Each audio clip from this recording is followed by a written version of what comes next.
kuya. Kuya Michael. Kuya Michael Martin. Ayan, ha? Michael, ayan si Kuya Michael. So magandang buhay po sa ating lahat. Good morning kay Kuya Michael at sa ating mga followers, no.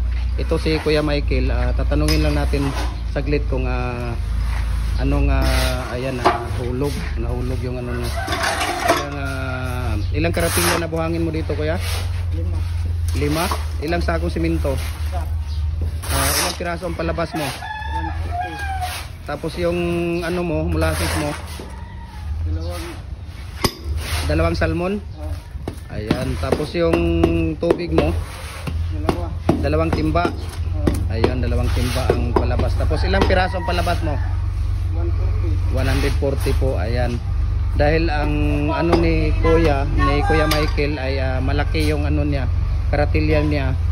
Kaya ang ano niya dito is 5 lang. 5 piraso lang po, 5 karatilya lang po ang buhangin niya dito, no?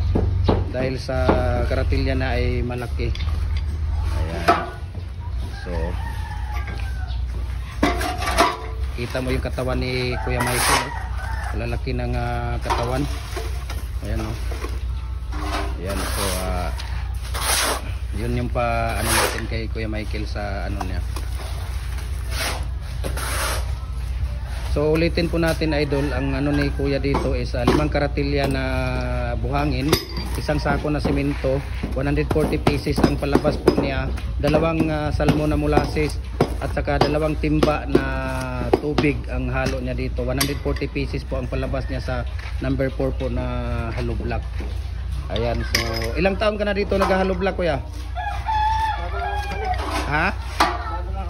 Bago ka lang, pero ilang taon ka na talaga nag-hollow block? Mga 2 taon na. So ngayon kababalik mo lang galing nagpahinga ka sa pag-hollow blocker. Ha? Ayan si Kuya Michael. Kaya tingnan mo si Kuya Michael, ayan yung karatilya niya, malaki kasi malaki yung karatilya niya. Iba doon sa ginagamit na ano. Dati to luma, kagaya nung isa ni Kuya, malaki din yan. Ayan. So 5 lang. So Kuya, thank you sa pa-unlock mo sa interview natin, ha. Ayan, maraming salamat sa kay Kuya Michael. Taga saan ka, Kuya? Baongon. Ayun, si Kuya Michael taga Baongon pala ito. Dito lang sa Cagayan de Oro din si Kuya Michael katira. So, ilang taon ka nag-stop, Kuya? 4 pala na taon si Kuya nag-stop ng hollow block. Tapos ngayon lang siya bumalik. Pero tingnan mo yung katawan ni Kuya, oh. Batong-bato pa rin yung katawan niya, oh. Ayan. So, thank you so much, Kuya, and God bless ating lahat. Ayan, so